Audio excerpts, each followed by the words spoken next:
ये जो है इनका ये दस्तूर था, ये अल्लाह के वली थे।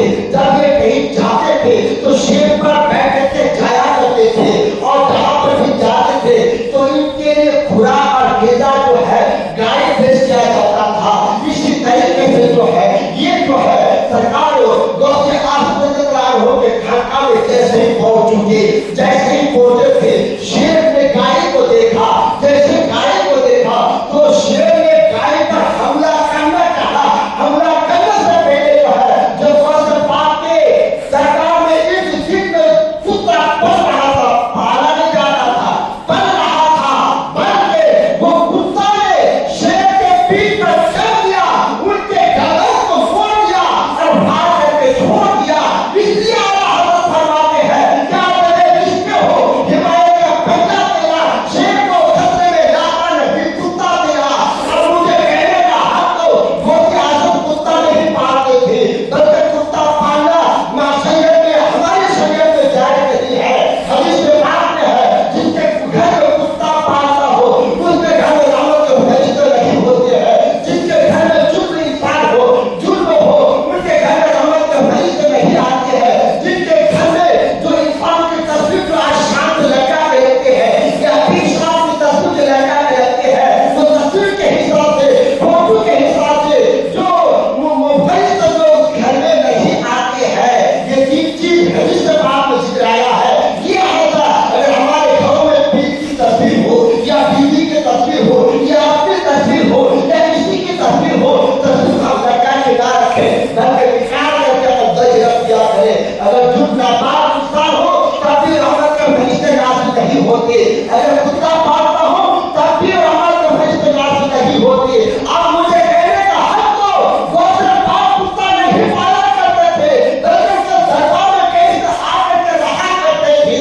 तो गौसे पाक के दरबार में ये कुत्ता का इतना पावर है कि आला हज़रत फरमाते हैं क्या कदर चिंते हो हिमालय के बंदा तेरा, शेर को खतरे में लाता नहीं कुत्ता तेरा।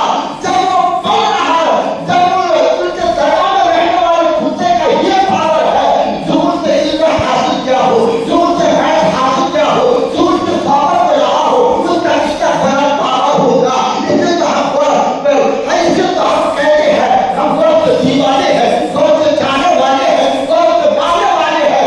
इंशाअल्लाह गौस पाक का फरमान है जब उससे मोहब्बत करेगा, प्यार करेगा, जो उसको मानेगा, मरने से पहले तौबा करके ही मरेगा।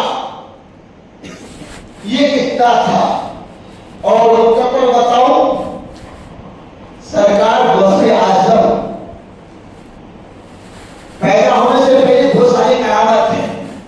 मैं किस करामत को बयान करूं, मैं मुख्तसर तौर पर बताऊं, जरा तवज्जो दीजिएगा।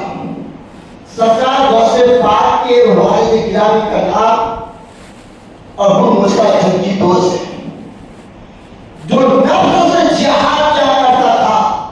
और गौसे पाक की नाना का नाम अब्दुल्ला स्वामी है, जो बाबा से का वाक़या सुने होंगे। एक से भस्म हो जा रहा था, जब पेट से फूट कर निकल जाए, गल जाए, समझे तो उसका मालिक नहीं होता। मगर क्या उनके वालिद गिरामी ने इस कारनामे देकर क्या बताया और क्या दर्श दिया, क्या दर्श दिया। मुख्तसर वो भस्मा से जा रहा था, उसकी माफी के लिए, तलाफी के लिए एक साथ दो साल नहीं, शेर के ये बाग के जो माली था वहां तक पहुंचा और कहा मैंने इजाजत के बगैर खा लिया, मैं इसकी माफी के लिए आपके पास आया हूं, मुझे माफ कर दीजिए। तो अब्दुल्ला स्वामी कहते हैं ऐसे माफ नहीं करूंगा, बल्कि 12 साल तक इस बाग को सिंचाई करना पड़ेगा, पानी देना पड़ेगा, तब जाके माफ होगा। अल्लाह के बिला वाक़िया बयान करने का मकसद नहीं है, मुझे कुछ आपके दिलों उतार कर कुछ नुक्ता की बात बताना है। 12 साल तक सिंचाई करने के बाद कहा कि अब्दुल्ला स्वामी 12 साल हो चुका है, आप तो माफ कर दीजिए। तो